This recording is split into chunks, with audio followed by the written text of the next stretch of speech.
It's Monday. It's Monday after a big win. Great game. Love the way the guys played.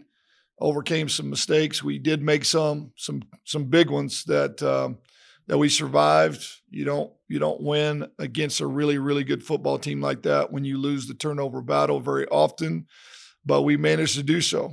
Got to give the defense amazing amount of credit for being able to rally when we turn the ball over. Y'all hear me okay?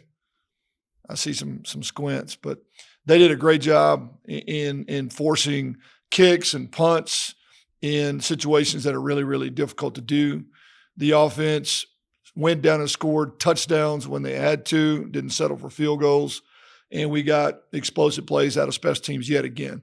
The punt block and touchdown, we've been searching for that. We've had some blocks and just never seemed to get the points out of it that we needed, but it came in.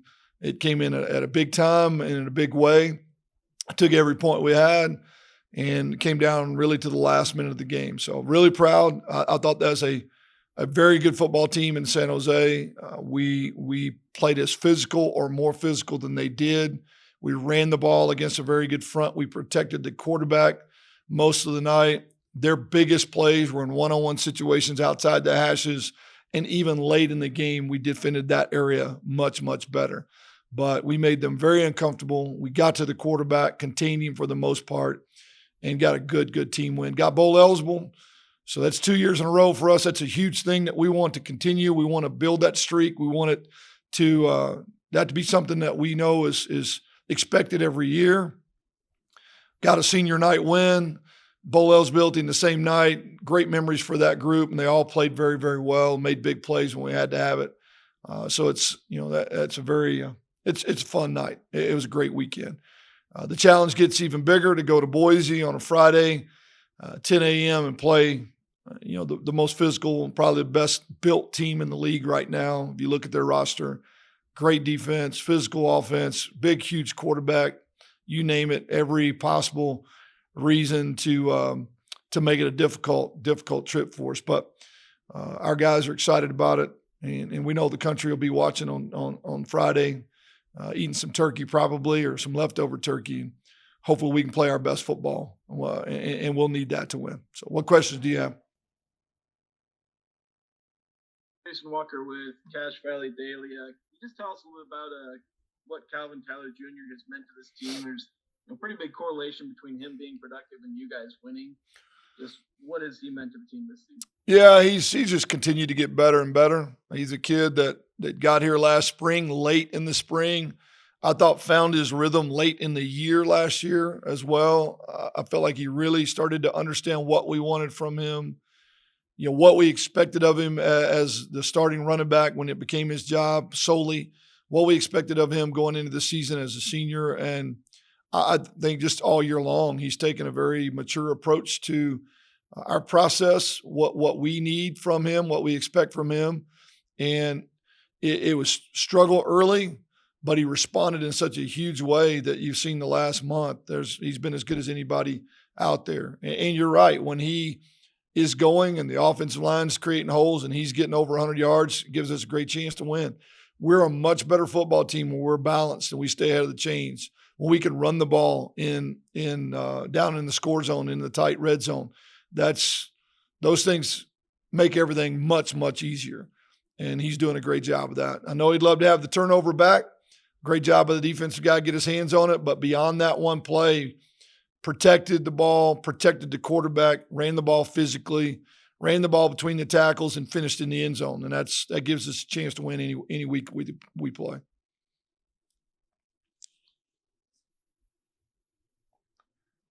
Coach Patrick Mayhorn with the Ag Ship. I believe now in 8 of your 9 seasons as a head coach, you've had runs of like 5-1 or in 6 games, or 6-1 in 7 games, like you've done here with 5-1.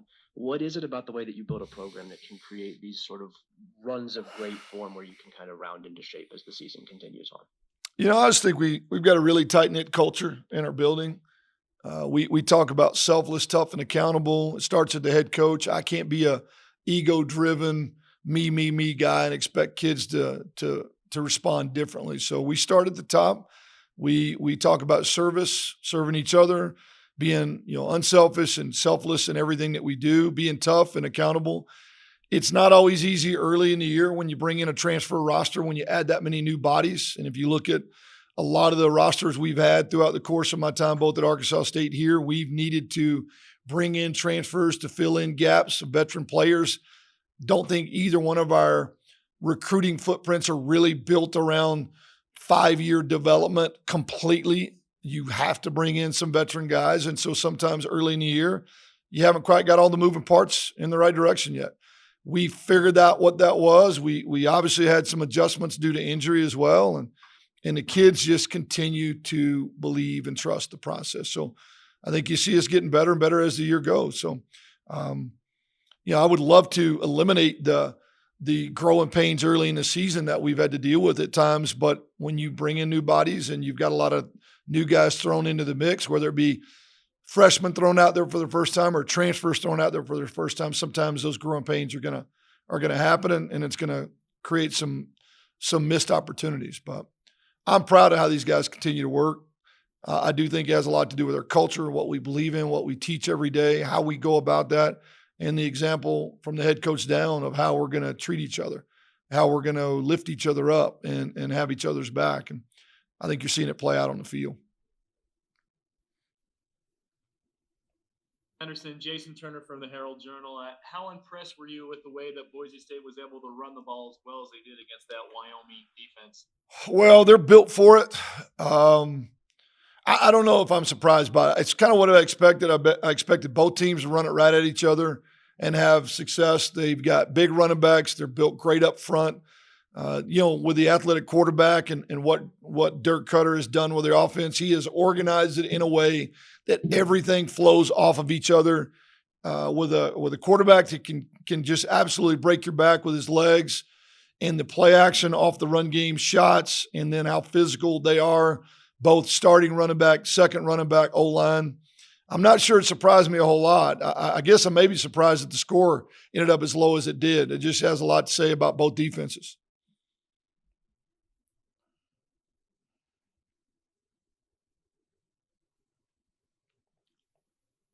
Brian Phillips, Big Blue, USU Aggie News.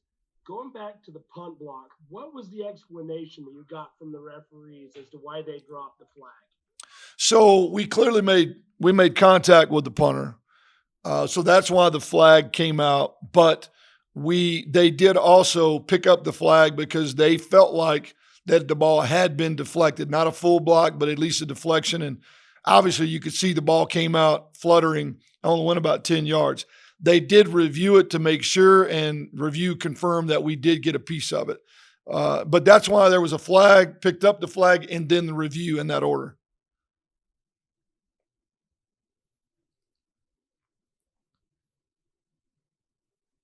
Cal Lewis from KBNU.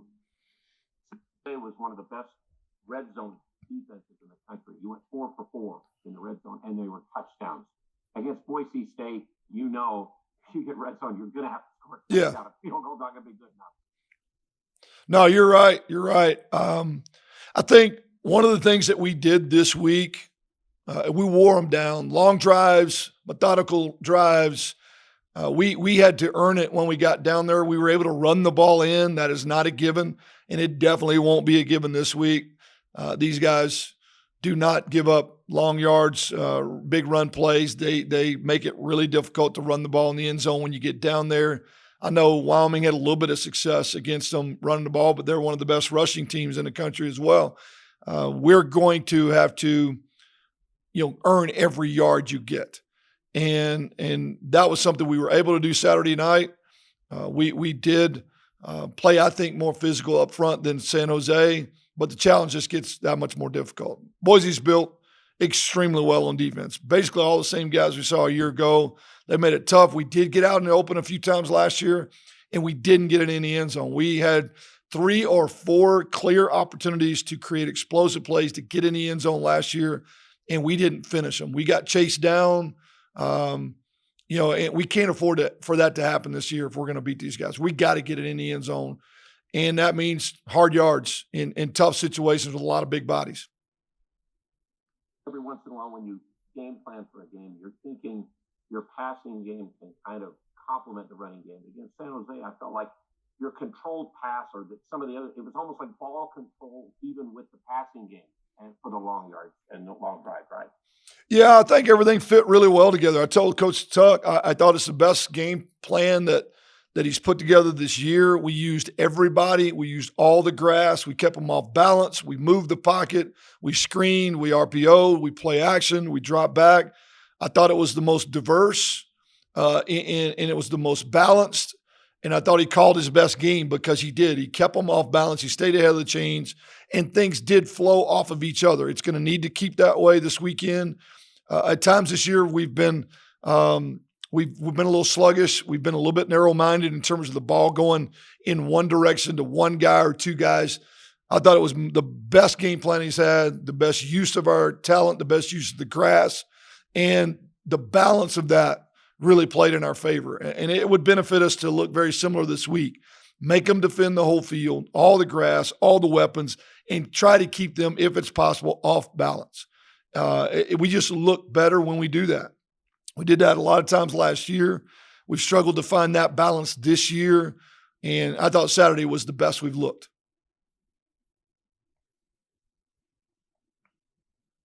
Anderson, Jason Turner again. Defensively, I mean, the statistics say it all.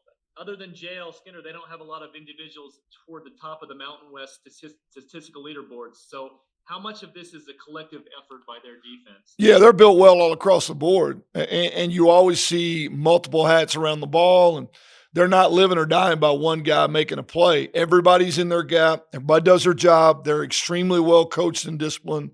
You get them flowing one way. There's a contained player. There's a guy over the top. There's an edge player. They're very, very well coached defensively, especially, and they're built to play a lot of guys. And you don't really know the difference between the ones and the twos.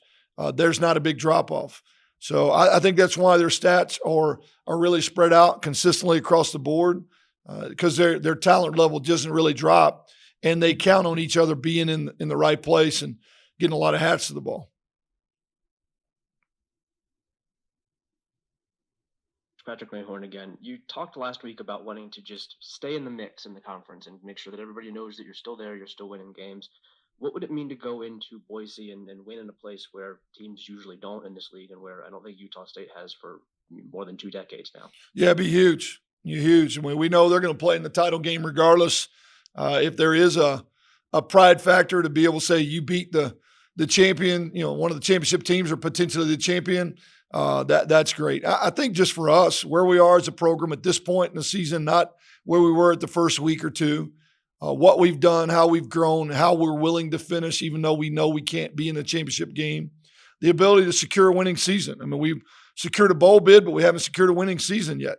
And we need another win to do that. So I think there's a lot of things that if you're a prideful player and you believe in your program and your guys around you, there's a lot of reasons to go up there and play our best. Jarek Franson with 106.9 The Fan. Cooper Legas, a couple of games where he was turnover free, had a couple this last Saturday, but he also seemed to look more confident in pressing the ball down the field and more comfortable with what he's being asked. Yeah, he turned a couple over he can't afford to, and he'd love to have them back. Late on one, little underthrown on another, but he made some critical plays the very next series. I mean, he does respond well to it. One of the things about him that makes him very, very good to work with is he doesn't panic. He calms down. He goes back out, gets right back at it, willing to make the tough throw when he had to late. And that's a guy that's not afraid of the moment. Learned from the mistakes earlier, came back, made plays, thought he did a great job moving the chains with his feet. One of the biggest was a really kind of ugly second down run down in the red zone where we ended up scoring a touchdown a few plays later.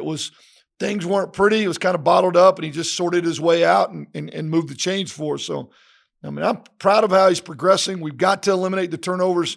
He knows that. We're working on that. That'll come from experience, I believe.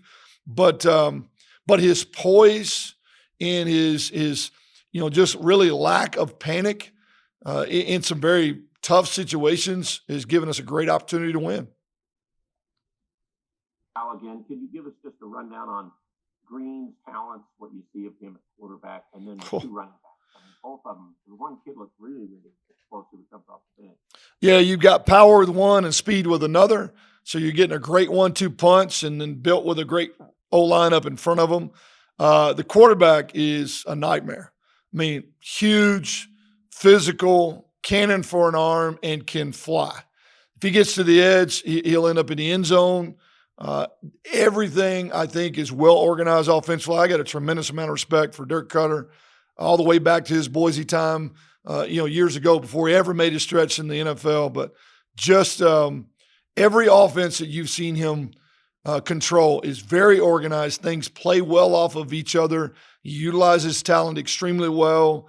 I don't think I know there's a lot of staples in the system, but he always bends the offense to fit what he has. And you've seen an offense that was really, really struggling early in the year has become explosive down the stretch because it's so difficult to know what you're going to see. Every play action fits off the run, every movement off the play action in the run, screen game, misdirection when you don't, when you least expect it, and then you get all the numbers added, and there goes the quarterback. So it looks way different than it did the first half of the year, and there's a reason they're going to play for a championship.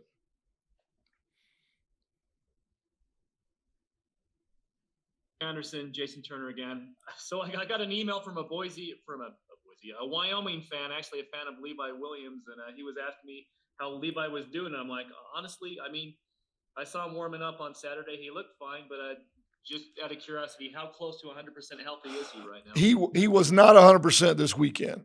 He was able to warm up. That's probably the first full speed throwing he'd done in several weeks. We would like to think by game day he will be 100%, but it is going to depend on how Tuesday and Wednesday go. He is the ankle was a concern, but there was more of a knee issue than we anticipated coming out of the Colorado State game, and he probably overdid it trying to get ready for Wyoming and set himself back, and he's been in a pretty good bit of discomfort over the last couple of weeks. So we'll see if he's ready. Love to have him back. Not sure he will be. It'll be day to day. Mayhorn again. What's the value of having such an experienced veteran center on the road in a game like this, like you do with Chandler? Yeah, that's huge. I think there's a calming force there. He is a very low key guy, but very aggressive and physical and competitive. He's had a phenomenal year, I think. When you consider that guy was a walk on that we put on scholarship a year ago, super proud of his career. He's played. Really, really well. I know Doug was talking the other day, second ranked in the league, right? In terms of PFF. I don't know how they do all that, but that whatever ranking that is, that's pretty cool for him to have elevated his career from a former walk-on scout team player to a starting center with a championship under his belt, and then to be the second ranked center in the league, according to whatever stats and numbers that PFF has. We know they rank everything under the sun. So, He does do a really good job of not getting frantic and panicked and flustered, even when things don't go well. And I think you need that with a guard sitting next to you that's a freshman, and then Poulet's playing guard sometimes right next to him, and Meacham, who's starting season, his first season ever. That does a lot going on around him that he's able to, I think, control and keep calm and keep guys moving in the right direction. Coach Brian Phillips again. Okay, Brian. You've got a couple of curveballs kind of thrown at you this week. One, it's a short week. You've got Thanksgiving holiday, and then a 10 a.m. Friday kickoff. Yep. How do you guys approach that? Control what you can control, man. We can't control TV schedule, so might as well not worry about it. Just figure out. We practice early in the morning all season long. We lift and run early in the morning all season long. It should not be a big factor. I don't think the time of the game had anything to do with last season. We just went out and played terrible. Wouldn't matter what time of day that game was. We got to play well. Friday at this point in the season is not a huge adjustment. Playing an early game at this point, we kind of all know what we want to do. We've had 1 million reps at this point. It's about going out and executing those things. So we'll hopefully we'll show ourselves a little better than we did at 10 o'clock last year. Curiosity curiosity, Thanksgiving in Logan, or will you eat Thanksgiving dinner in Boise? We'll kind of do a little both. Wednesday night, we'll eat with our kids. Most of these guys will take them to their homes and feed them, the ones that do have. If not, I'll take a group up and we'll actually eat dinner up at the country club. But then Thursday night there, the travel squad will do Thanksgiving together. There Thursday night before the game. Jarek Franson one more time. Ike Larson obviously made the block, but later it looked like he hurt his knee and didn't come back out. What's his status for Friday? Yeah, he actually hurt the knee on that play. He and Jalen Royals, big collision in the backfield. Both of them came clean. It's not that usual that you get two right there at the point of attack. So a little bit of a collision in the backfield. He played a little bit after that, but it was just bothering him too much. He is going to be day-to-day. He is moving around okay. We'll see how the week goes. We'd love to have him. He's playing at a really, really high level, but it'll be dependent on just how he handles himself over the next few days.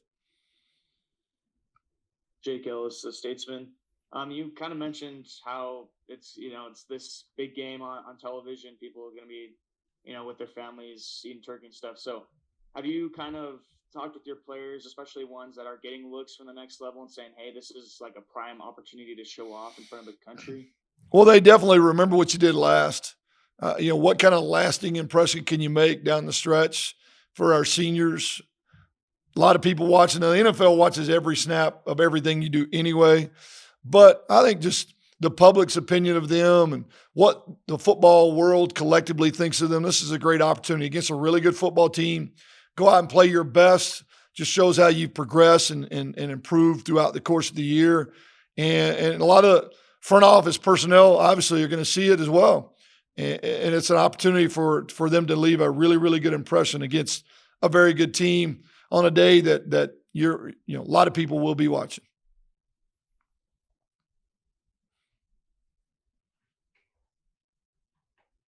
Anything else, guys? Appreciate it. Happy Thanksgiving. Happy Thanksgiving. Kyle Lewis, KVNU, and Logan. Go ahead, Dale. I'll ask you the obvious question is, how did last year's game sit with you, obviously against Boise State, which wasn't very good, and what does that do to motivate you for this year? Obviously, anytime you lose a game, it sits with you all year. You really think about it. It's kind of one you circle on the schedule when you first get it. So we saw this game, Boise, at the end of the year, and we just knew that it was a game that we were going to kind of build to all year. Obviously, beginning of the year, we came out, we weren't as good as we are now. We've been getting better week by week. So we just want that to show when we step on the field on Friday.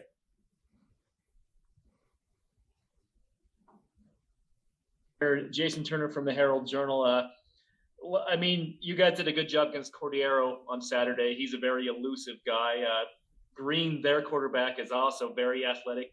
Probably physically built, obviously bigger. But how well did that game against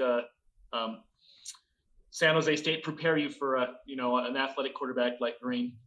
Yeah, I think we prepared as well. Obviously, D front, the D line linebackers, they got a lot of penetration, a lot of sacks, just caused a lot of havoc back there. So that kind of confidence building and knowing that they can do it and proving that they can do it. I mean, we've all known they can do it. We've seen them all year. So just having that in our heads that, okay, this is who we are as a defense, this is what we can do, just to kind of taking the next step and, building on what we did last week.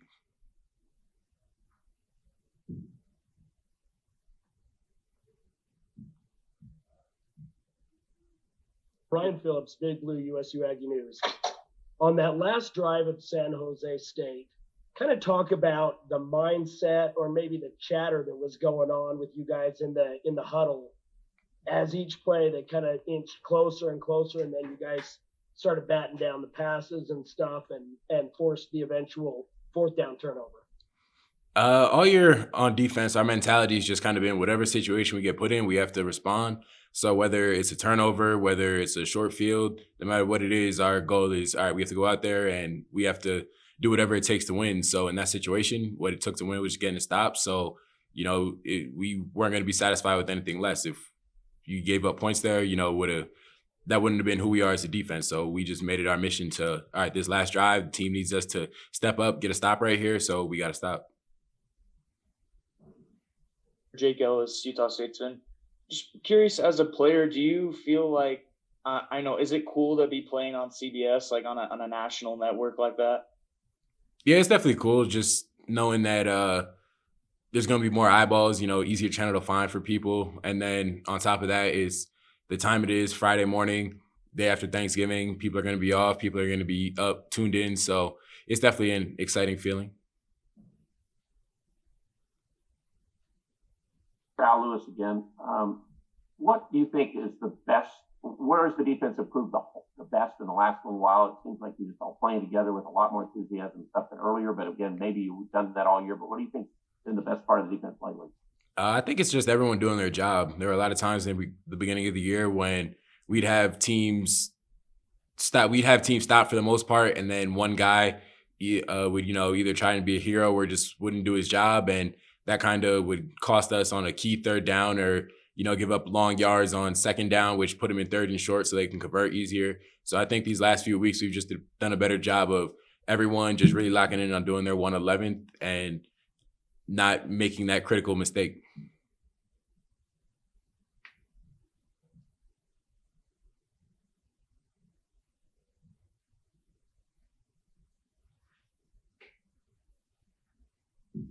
I'll ask you another one. How do you feel we are now rushing defense wise? Because you're going to see a better rushing attack against Boise State than against San Jose State. I think it's something we're still working on. Like I said with the last question, it's just about everyone doing their job. The plays when everyone does their job, and even the sequences when there are long periods of time on defense when we're getting stops consistently, 3 and out, back to back to back. And then there'll be one long drive that's caused by, a chunk play. So it's just really about eliminating those chunk plays and getting teams off the field when we have the opportunity to.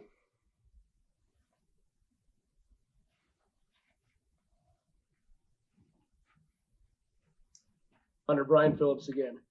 Talk about how it felt walking off that field for the last time you're bowl eligible and bought yourself at least one more game.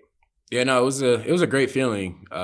Last year, we didn't get to give the seniors that opportunity. We didn't get to give them that satisfaction of knowing that their last game in the MAB was a win when we lost to Wyoming last year. So just knowing that walking off this field for the last time, I'm a winner, it's a great feeling. And then I was telling someone this the other day, just knowing that when exactly my last college game is going to be, because if we had lost this game, the Boise game could have been either, win, or that game could be my last game. So just having that peace of mind that, okay, whatever bowl game we're in, that's the last one, that's the send off. That's a comforting feeling. Jason Walker with Cache Valley Daily. Just tell us a little bit about what it means to be, bowl eligible for you guys. Not only bowl eligible, but doing that after, a 1-4 start. I think it means a lot.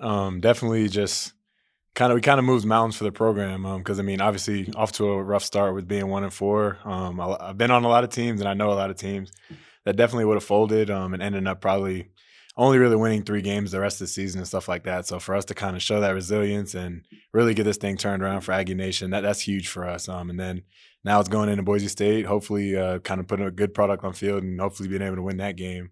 And that'll just set us up going into things good for the bowl game.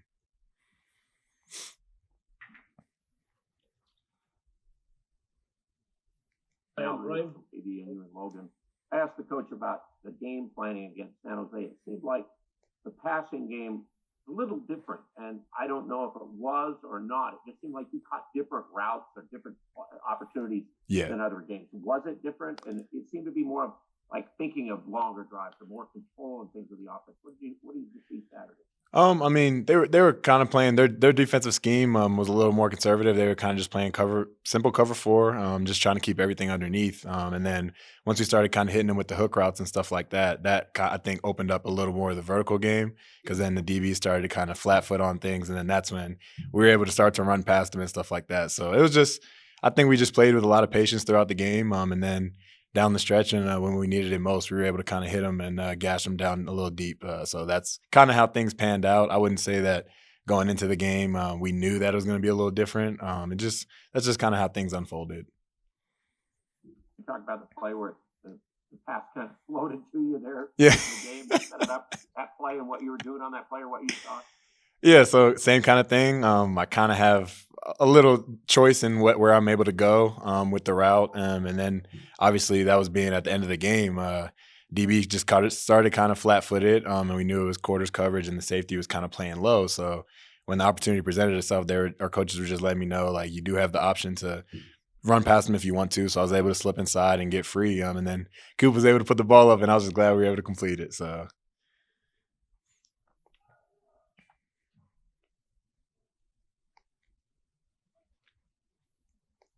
Brian Phillips, Big Blue USU Aggie News. Like you seemed like you were a man on a mission Saturday night. You're breaking tackles, you're jumping over dudes. Like, were you playing with a little more maybe edge or attitude with it being senior night and your last game at the MAV and bowl eligibility on the line?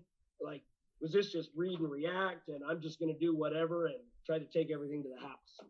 Yeah, I mean that really was my mindset coming in, especially with it being my last game in Maverick Stadium. I knew kind of had to go out with a bang, and then with 2 games left in the season, counting San Jose, I didn't really want it to come down to Boise State for us to be bowl eligible or not. So I knew I had to do everything in my power, and then we had to do everything in our power, kind of as a receiver room, to just go out there and make the play every time the ball comes our way. And I feel like we did that for the most part, and then the result on the field was a great win. So that's kind of where things led. And Jason Turner from the Herald Journal. Boise hasn't given up a lot of passing yards this year, although BYU did kind of go off against them. So what have you seen from their secondary, and what's it going to take to be successful against those guys? Oh, we know they're fast. They fly around. So I think overall, just executing our scheme. Like I said, we have a lot of different choices. Our coaches trust us with being in different areas as a receiver room. So, we're just going to have to make full speed decisions. Just make the defenders feel threatened every time we're on the field in terms of pushing vertical, showing them that we do have speed and stuff like that. And then I trust and know that Coop will put the ball in the right places, and it should lead to a productive day. So. Another one for you, Brian. Have you been here long enough to understand or hear how much under the skin Boise State is to us? How we can't beat them or we have a tough time all these years. Have you heard enough about that already? I heard about last year's game, but that's kind of it in terms of the history. I haven't heard a lot going back, so I'm very new to that. So.